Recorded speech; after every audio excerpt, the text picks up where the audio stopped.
the whole energy of MACUL is just fantastic. Like I've always said, if our district could just shut down for the 2 days and just send everybody, like everybody can get something out of MACUL. I'm Erin Kratky, and I teach at Buchanan Middle School in Buchanan, Littletown, Michigan, on the very, very west quarter of the universe. And I've been in the middle school position for 3 years now. I teach 6th and 7th grade technology. Kind of before that, I taught a 2nd grade, a 4th grade, and then a decade at the high school as an 8th grade technology teacher.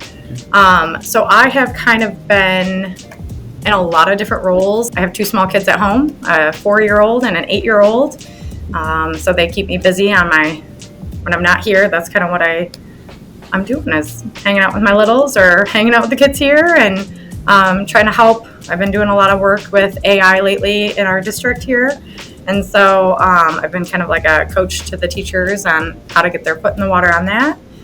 So that's pretty much been my school years. A lot of AI, a lot of new things in my classroom that I'm trying, and hanging with my kiddos. That's amazing. I love that. I love that whole picture of you, like always with kids. That's, yes. When you say it like that.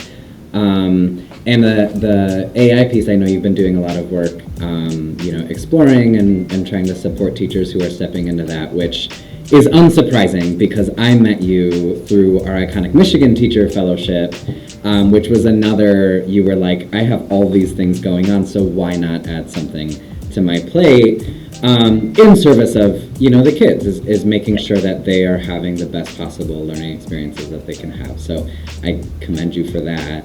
Thank you. Did you choose middle school then? Like, I feel like middle school teachers are really, really special people. Do you love that level, or did you sort of get there accidentally? I kind of stumbled into it. Okay. So when I first started back in 2010, I came into this district as a 3rd grade teacher. And I used to drive to school every day. It was my first job. And I was like, I'm the luckiest human in the world. Like, I was just living my best life. And I'd only ever done elementary. It's all I ever had dreamed to be my entire life. Like, since I was like 2 years old, like I knew this is what I was going to be. And then that was back in the day when teacher jobs weren't like a thing. Like, they were hard to get. And they laid me off. So we actually moved all the way back home to Traverse City.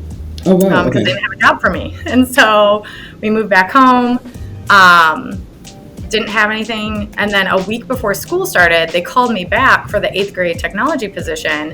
And 8th grade here in our district is at the high school. So I was like, literally, are you sure about this? You want me where and doing what kind of situation? Yeah. And I never thought I would be at the high school. And I went from 3rd to 8th, and I felt like I had no idea what I was doing in the world. I was really not sure that I should have been there. And it took a while to get my feet on the ground with 8th grade kids. Yeah. And actually MACUL is kind of how I really felt confident to become the tech teacher that I am today, because I came into a class that never existed, a curriculum that didn't exist. They had bought a book that was a college level book and no other resources. So I had nothing to go off of, and in a building all by myself, on a floor all by myself, and just really felt like I have no idea what I'm doing here. But I spent 9 years there, maybe 10, I don't know. And it just became my thing, and I became great at it. And I was a tennis coach for the varsity teams, for the boys and the girls, and life was good. And then 2020 hit, and they called me in, and I thought, oh my gosh, I'm going to be overworked because I'm the tech teacher, I know all these things, and they cut my position. And I had a 6-month-old baby at home, and I was like, oh, okay. And so I went back to 4th grade, and I hadn't been in elementary for 9 years. And that transition from any big grade leap is always hard. And I kind of was like, again, I forgot things like lunch count and just all the things that elementary needs to do. But I love, elementary really is in my heart, I think. But once you're away from it for so long, it was a hard transition. And I had littles at home and littles in the classroom, and that was a lot to kind of manage. And that was only for a year. So then I switched to 2nd grade, which we knew was going to happen because of the class sizes. Okay. And so then I went to 2nd, And then, so I had a first grader at home at the time and a baby at home, and it just was like, that was a lot. But I finally felt like I'd gotten my curriculum underway. Like, okay, I know I'm staying here. This is where I'm going to stay now. And then the middle school tech position opened, and I really was torn because I was like, I was committed to these second graders. I was committed to my team. I knew I could do a good thing there at the elementary. But I also knew I had 9 years of really deep diving into tech, and I knew that I just have this like niche of a skill and just really great things to give. And so it took me a minute to be like, okay, I know I was committed here, but why don't we go give it a shot? So I did choose to come back to the middle school age group, and I think because I had just been forced into it for so long that I just had really like I just kind of vibe with it now, and it definitely is part of who I am. And had you told me that 15 years ago, I would have laughed in your face because I thought I was only an elementary teacher, but turns out I'm also a middle school teacher as well, and rocking it. That's amazing. I mean, I've had similar experiences, and I think a lot of, you stick around in teaching long enough, you're going to experience some of those shifts and those changes, and I bet you're, holding on to that elementary heart that you have is so impactful for your middle schoolers, because I do feel like there's, in most of the middle schools I've been in, there's like a handful of teachers who are basically elementary teachers and love kids and care deeply about them and want to build relationships and have fun. And then there's like a handful of teachers who are like, it's almost high school. This has got to be real. We got to prepare you, kind of a thing. And both are super valuable. But I think, and I think the young people really appreciate those both. And I definitely feel like that's like me in a combo. Like that describes like awesome. My two. And because I was at the high school, I also know what the high school has, and what they're going to expect of them. And so I just feel like I'm this really well-rounded human of being like, okay, guys, but this is also things that I know that these teachers want you to be able to do in your tech world and to do in their classroom. So this is what we're doing. And so I try to pull things specifically that help other teachers to be using technology in their classroom, where they're not trying to teach how to do the technology, they can just incorporate it. And so I know that I try to do that for the going into high school, but also trying to incorporate my middle school staff and, hey, what do you need them to be able to do? So I definitely try to make everything that they do super applicable to like being useful in their actual life. That's amazing. And important, like that's probably the central thing, right? And I think it's interesting because you speak of your experience, right? You had 9 years of experience with deep dives into tech, and you could have sort of like written that, right? That could be the thing, and you could be that kind of teacher. But obviously you're not. And so you mentioned MACUL. I want to come back to that. We're here really to talk about MACUL because it's been a really cool place and a formative experience for both of us, and I really want to hear about your experiences. But obviously, first we have to talk about the fact that you are the 2024 Innovative Teacher Award winner from MACUL. Yes. So a clear testament, anybody who meets you knows you're creative and energetic and innovative and excited to both teach and learn. And the work that you're doing with AI obviously is testament to that. And this award is testament to that, that you are still always learning and you want to do what's best for kids and the teachers that you're surrounded with. So tell me about the award. Tell me about, the journey getting there. What was it like to receive it? What it affirmed for you as an educator? What does this mean for you, and why is it valuable? Well, kind of the crazy part is like I still to this day I don't know who nominated me. Like nobody has come forward to be like, hey, that was me that nominated you. And I was like, So that part has always been like this big. It's been almost a year now, and I still don't know who nominated me. Were you in the dark the whole time? Did you have to fill out any paperwork? I filled out nothing. I knew nothing until the email came through and said, congratulations, you are this year's MACUL Innovative Teacher of the Year. So I didn't know anybody had nominated me. I didn't even know, to be honest, that it had been a thing. Like I hadn't been to MACUL in a few years. Like when I taught elementary, I didn't go. And so it had been a minute since I had been to MACUL. And so I kind of forgot that they even did awards and that kind of stuff. And so I was so shocked that it came through. Actually, had I been at work on my birthday last year, I would have known, but I was actually with you guys on my birthday. That's fun. Yes, and so I hadn't checked my email, but it came through on my birthday, February 7th last year, and it said, congratulations, you're the MACUL innovator. I literally jumped out of my seat and I ran out of the hall and like sprinted to my principal's office and bust through her door. And I was like, oh my gosh, I'm the winner. Like, I just can't even believe it. I don't even know how this happened. And then I went back and I finished reading the email and was like, please don't tell anybody yet. And I was like, I had to go back and I had to be like, too late. Hey, I may have pre-jumped on that. Like, apparently we're supposed to wait till I'm actually awarded the award. Okay. But it just kind of validated, one, my decision to come back and do middle school technology, because it was hard to leave my second grade teachers. Like, they were definitely looking at me filling a void in their team, and I felt like I was part of their team, and it felt great to be a part of their team. I literally spent the entire year building up the curriculum, and so I really did hesitate about taking the position, even though I know I'm great at it. And so and I really had tried so many new things in my position in the tech lab. Like, although I'd taught tech for 9 years, I had really transformed and tried new things. And part of, like, in the award, they mentioned that I was doing the Spheros, which are little balls, like they're balls that kids code with, and the VR headsets. Like, I rent those from Barry and Risa, and that was commented in the award, like, for why I got the innovative teacher, is because I was trying these new things and I was engaging the kids. And it sounds cocky, but I know I'm a great teacher, and I know that, like, I just love what I do, and I always have, regardless of the age and regardless of where they're going to put me. I throw everything I have into it, and it was really validating, especially because they had moved me around. I felt like so many times that I was feeling a little exhausted and a little, like, maybe undervalued. Like, you just move me however you want, and this just was like, yes, like, I just felt, it just was so, like, it was such an honor to get the award. And it was so exciting, like, at MACUL, to, like, just everybody was so excited for me.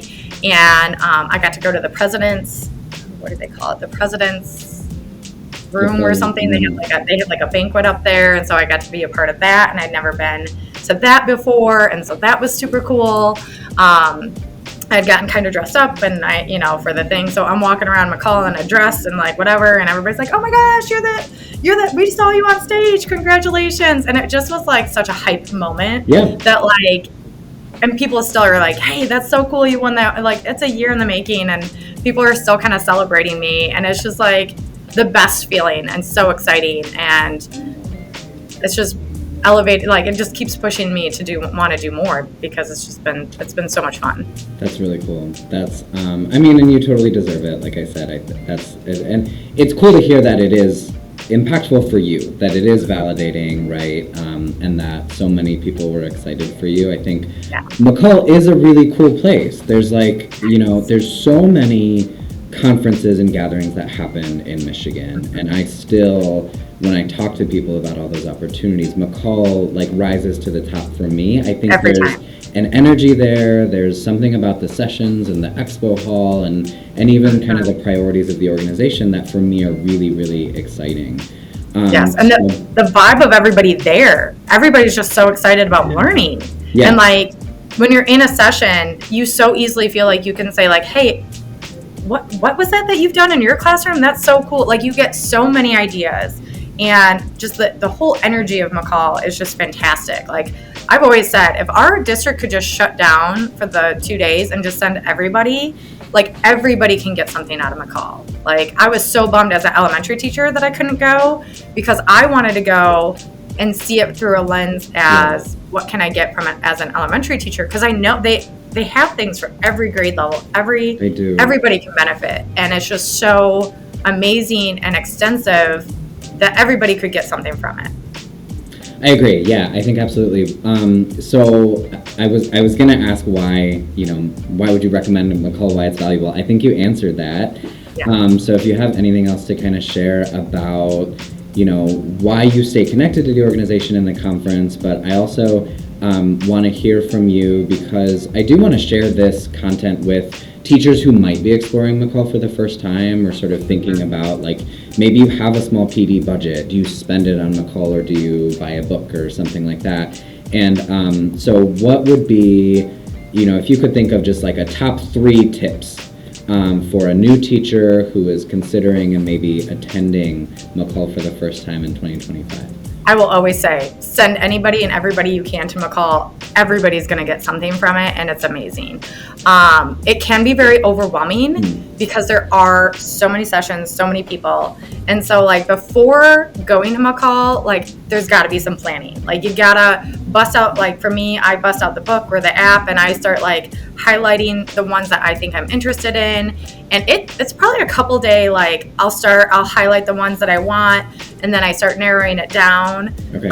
So tip number 1, plan your strategy and where you want to go. Like, try to see all the options and try to get some variation of different types of things. But also, I always highly recommend to have a backup. So, like, if you're like, this is the one I want to go to, have a backup option, because on occasion, some of the rooms do get filled up. Especially, like, Leslie Fisher is a huge name. She's always they usually put her now in a much bigger room, but I remember there was one year before she became like Leslie Fisher that you couldn't get in, like, she was just starting to kind of blow up, and it was like standing room only, and like you were kind of scrunched in, and they definitely are more about like fire code things, like, okay, we've maxed out on people, you've got to go find somewhere else. So I highly recommend, like, organizing your thoughts and your ideas and where you want to go, but having a backup for each kind of hour in case your place is filled up. Or, you know what, if you're in a session and you're like, oh, wasn't what I was quite thinking, then you at least can pop, like, most of that, you'll see people get up and leave. If if it's not for you, it's not for you. Go to your second option and maybe be able to get something from it. Like, don't feel stuck just because you were like, oh, well, I already came in. You could sneak out and go try to find that second session, which I don't think I've really ever really had that, where I felt like, oh, I need to leave. Like, I've always gotten something from everything, but I feel like that's always like a really kind of good backup. I feel like if you're going with people, to try to plan, like, if you want to rendezvous, like, when and where kind of thing, because I know we all have cell phones nowadays, but it sometimes is like, it gets pretty crowded in areas. So if you can be like, hey, meet in this corner, because you could be still like, hey, where are you? Like, I don't know all where day. You're at. Yeah. All day. So I feel like rendezvous points are helpful if you're going with somebody or a friend. And for sure, check out the exhibit hall. Is that what they call it? The exhibition hall? Exhibit, expo, Vendor hall. I don't know. That's so cool. Like, you might be like, I'm not going to buy anything, or there's nothing there for me. It's just really kind of an amazing atmosphere to walk through. Free candy if you're like, I need a pick-me-up. Usually some of the vendors have some candy.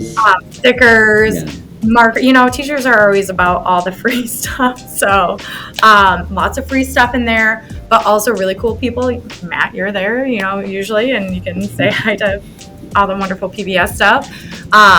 But last year, that's how my friend Monica and I, we stopped in and we started talking to the ladies at School AI, and we created just such a cool bond with them, and got to kind of hear more about, we had seen School AI in one of the sessions, and then we saw them, and just like, they showed us more of what it could do, and just that one-on-one moment was super transformative for us, and it's something that we now use in our classrooms, and we're spreading to our coworkers. So I feel like you might not feel like that's a place that you need to check out, but I feel like it's totally worth it, and there's really cool things in there to kind of scope out. It's nice to kind of spread your, get moving a little bit.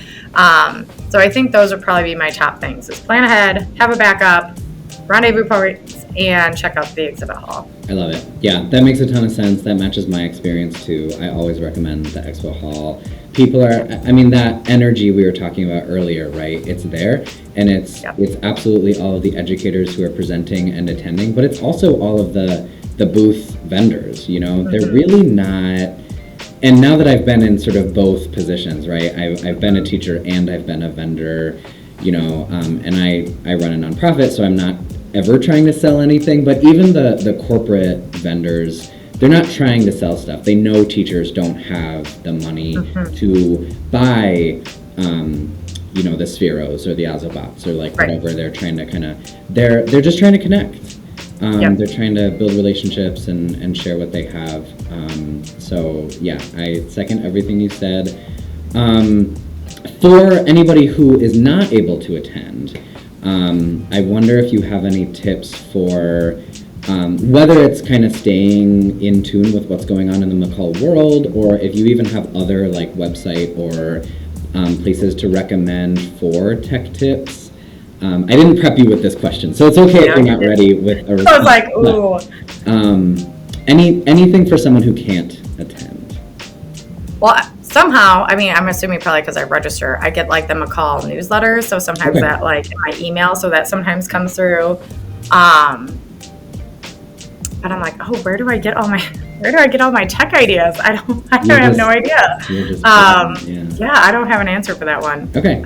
Well, maybe if you think of something, you can let me know. We can put it in the description in the video. Okay, I feel good about that. I'll ponder on that because now I'm like, ooh. I mean, I know there's a lot of like, I don't know, some Facebook groups that I'm a part of, but sometimes I try to keep my professional and home life. Sure. Like, I try not to bombard like where I'm always thinking about work, but I do have some Facebook groups like that I have followed that I've been like snagging some good ideas from.